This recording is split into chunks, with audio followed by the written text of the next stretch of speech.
नमस्कार. लक्ष्मीच्या पावलांनीमध्ये आज आपण पाहणार आहोत. आबा जेव्हा मंत्र म्हणत असताना जागा हो असं म्हणतात, त्या क्षणाला अद्वैतला जाग येते. तो भांबावून जातो. हे असलं कसलं स्वप्न पडलं. तो घाईघाईने आबांच्या रूमकडे जाऊ लागतो. आबा कुठे आहे बघायला. आईला हाक मारतो. आबा रूममध्ये नाही आहे. कुठे गेले असतील. आता इथे सगळ्यांना काळजी वाटते. घरभर आबांना सगळेजण शोधून पाहतात, पण आबा कुठेच नसतात. सगळेजण घाबरून जातात. त्याच वेळेला इकडे सरोजची नजर पडते टेबलावरती जे नारळ होतं, जे माईने दिलं होतं, ते नारळ तिथे दिसत नाही. आणि ते नारळ घेऊन आबा गावाकडे गेले की काय म्हणून आता प्रश्न पडला. मग सगळेजण काळजी करू लागतात. आबा एकटेच कशी काय गेले असतील, एवढ्या रात्री कसे चालत गेले असतील, काय केलं असेल, नक्की आबा कुठे असतील म्हणून सगळेजण काळजीत असतात. आणि नारळाच्या बाजूलाही सगळेजण पाहू लागतात. नारळही नाही, म्हणजे आबा तेच नारळ जे माईने दिलं ते पुरण्यासाठी गेले असेल. त्यांना काही झालं तर नसेल ना म्हणून काळजी वाटू लागते. अद्वैत आता निर्णय घेऊ लागतो की मी आत्ताच्या आत्ता पळसांब्याला जातो आणि गावाकडे जाऊन आबा कुठे आहे याचा शोध घेऊन पाहतो. सगळेजण घाबरलेले असतात. रात्रीचा काळोख, रात्रीचा अंधार. इकडे श्रापाची जाणीव ही रजनीला होते आणि त्याच क्षणाला इकडे अद्वैतला आठवतं की काकू सांगत होती, एक गोष्ट आहे जी फक्त तिलाच आबांनी सांगितली, कोणाला सांगितलेली नाही. तिला मला सांगायची होती, पण त्यावेळेला कलाचे आईवडील आले. ती गोष्ट तिथेच राहून गेली. आत्ता विचारू का? पण नको. आता ती टेन्शनमध्ये आहे सोहमच्या, आणि सगळेजण पण इथेच आहे. असं मी तिच्याशी आत्ता बोलू नाही शकणार. नंतर वेळ काळ पाहून बोलतो. इकडे रोहिणीला ते नारळ आठवतं आणि मग ती ते नारळ शोधायला जावा का विचार करू लागते. अद्वैत निघालेला असतो पळसांब्याला जायला. सगळेजण काळजीत असतात आणि सरोज त्याला म्हणत असते, तुझ्यासोबत मी येऊ का? पण तो म्हणतो, आपण दोघेही गेलो तर इथे कलाची काळजी कोण घेणार? तू कलाकडे लक्ष ठेव. रजनी सांगू लागते की बाळा, तू जेव्हा जाशील तेव्हा सावधपणे जा. अजिबात घाईगडबड करू नको. आधीच वेळ काळ खूपच खराब आहे आणि सगळेजण त्याला काळजी घे, आरामशीर जा, घाई अजिबात करू नको, अशा सगळ्या गोष्टी सांगू लागतात. आणि तो म्हणतो, मी पोहोचलो की फोन करेल. आता निघतो. सगळेजण त्याला सोडण्यासाठी दारापर्यंत जातात. तो गेल्यानंतर इकडे आता दरवाजा बंद करण्यासाठी रोहिणी पुढे येते आणि या दोघींना ती सांगते, तुम्ही दोघीजणी जा, आराम करा, मी जाऊन पाहते दरवाजा बंद करायचं. ती दरवाजा बंद करायला जाते. तिला एक गोष्ट आठवते, तिने फेकलेलं नारळ. ती दार बंद करत असताना अचानक तिला आठवण येते आणि दार उघडून ती बाहेर घाईगडबडीत ते नारळ शोधायला जाऊ लागते. तिने टाकलेलं ते नारळ त्या ठिकाणी नसतं. आता तिला काळजी वाटू लागते. ते नारळ शोधण्यासाठी ती भांबवून जाते. इथेच तर ठेवलं होतं मी, पण असं कसं होईल? कुठे जाऊ शकतं नारळ? आबांच्या हातात ते नारळ होतं, पण ह्या नारळाला खून नाही. अंबाबाईने दिलेल्या नारळाला कुंकवाचा डाग होता, म्हणजे तेच नारळ अदलाबदली झालं. पण असा चमत्कार घडलाच कसा? मी लपवलेलं नारळ आबांच्या हातात आणि आबांच्या हातातलं नारळ इथे कसं काय आलं? इथे आता तिला काळजी वाटू लागते. मग ती ड्रायव्हरला फोन करून आत्ताच्या आत्ता ताबडतोब इथे यायचं असं सांगू लागते आणि ड्रायव्हरला घेऊन ती निघू लागते.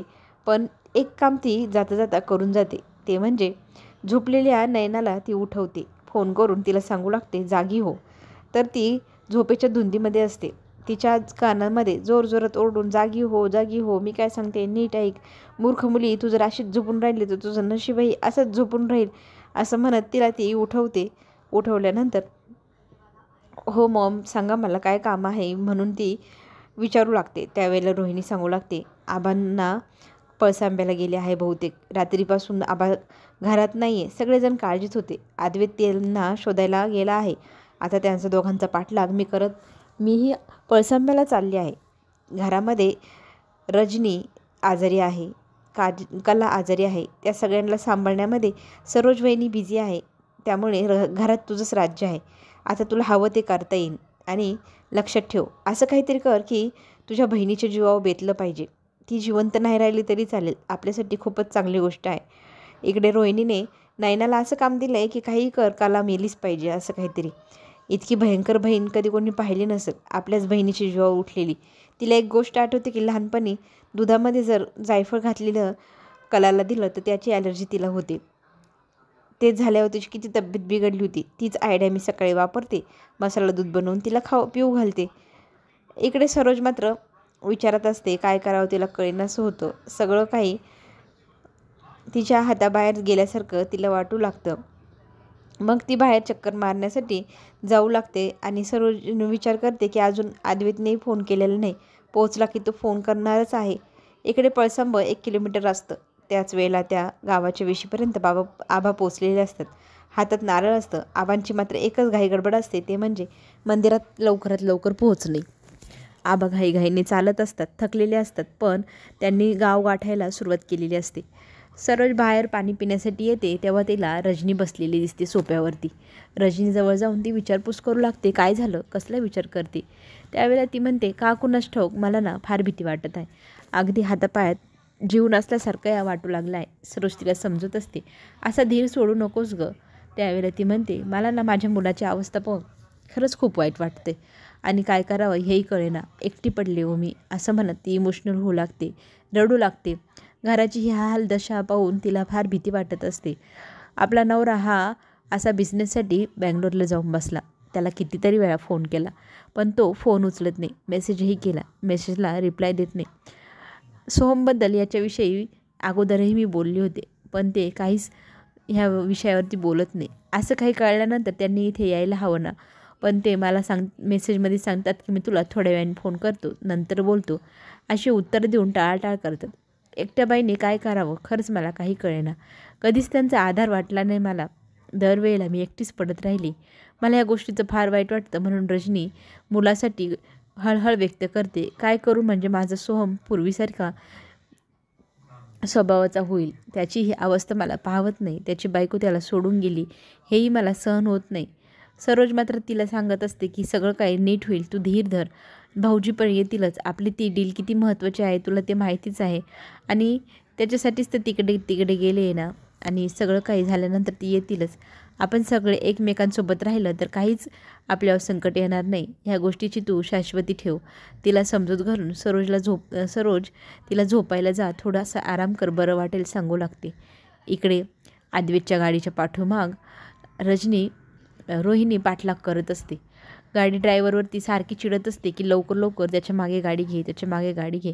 इकडे मात्र अद्वैतला घाई झाली आहे आबांकडे जायची, आबांना शोधण्याची. आबा पोहोचले पळसांबा गावामध्ये. आबांच्या आता ओढ लागली ती मंदिराचं दर्शन घेण्याची. घाईघाईने आबा निघालेले असतात. त्यांच्या हातामध्ये ते नारळ असतं जे महत्त्वाचं असतं आणि ते गावाच्या वेशीमध्ये गेल्यावर ते पुरणार असते. इकडे सकाळी सकाळी काजल ते तिच्या आईला समजवत असते. आई, मी जे केलं त्याचं मला खरंच खूप वाईट वाटते, पण मला समजून घे, मला माफ कर, मी पुन्हा असं कधीही वागणार नाही. आई मात्र तिच्याशी बोलत नाही. ह्या गोष्टीचं तिला फारच वाईट वाटतं. आईला ती सांगत असते, आई प्लीज माझ्याशी बोल, असं आबोला धरू नको, असं म्हणत तिच्या हाताला ती हात लावते. त्यावेळेला ती, दूर हो, माझ्याजवळ येऊ नको, तू काही चांगली मुलगी नाही आहे हे मला आता सिद्ध झाले. माझ्या दोन्हीही मुलींनी मला माझी लायकी दाखवून दिली, माझे संस्कार इतके खोटे ठरवले. मला ह्या गोष्टीचं फार वाईट वाटतं. तुम्ही दोघींनी जे काही केलं आहे त्याची शिक्षा माझी कला भोगत आहे. माझ्या कलाला दरवेळेला त्या नयनामुळे 2-4 शब्द ऐकून घ्यावं लागतात. त्यांच्यामुळे तिची कुचंबना होते. आता त्याच्यामध्ये तुझी भर पडली. तुझ्यामुळे जर माझ्या कलाला काही ऐकून घ्यावं लागलं, तिच्यावरती कसलं संकट आलं तर मी अजिबात सहन करणार नाही आणि माझ्याशी बोलायचा प्रयत्न करू नको, असं म्हणत निघून जाते. इकडे नयनाचा नवीन प्लॅन. तिच्या सासूने सांगितल्याप्रमाणे आता ती कलाला दूध बनवायचा विचार करत असते. मग किचनमध्ये तर कामवाली बाई असते, तिच्यासमोर तर नाही करू शकणार. मग तिला सांगते की मला कॉफी बनव आणि मध्येच बोलता बोलता तिला एक गोष्ट आठवते, साडीला इस्त्री करायची.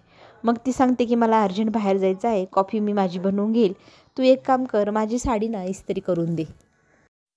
पण कॉफी बनवायची असल्यामुळे तिला नंतर बनवू का साडीची इस्त्री, पण लगेचच ती म्हणते मी माझ्या हाताने माझी कॉफी बनवते आणि तू माझी साडी पहिले इस्त्री करायला जा बरं, आणि कलासाठीही मी दूध घेऊन जाते, त्यामुळे तिचीही काळजी करू नको, फक्त माझी साडी तू लवकरात लवकर इस्त्री कर, असं सांगत तिला ती जायला सांगते. आणि इकडे मॅडम आता त्या दुधामध्ये जे मिसळायला औषध असतं ते आणलेलं असतं आणि ते मिसळून छान प्रकारे दूध तयार करून कलाला घेऊन जाण्यासाठी तयार असते. अशी बहीण कधीही कोणी पाहिलेली नसेल. स्वतःच्याच बहिणीचा जीव घेणारी पाताळयंत्री षडयंत्री बाई, खरंच हिचं किती कौतुक करावा. इकडे आबा पोचतात मंदिराच्या समोर.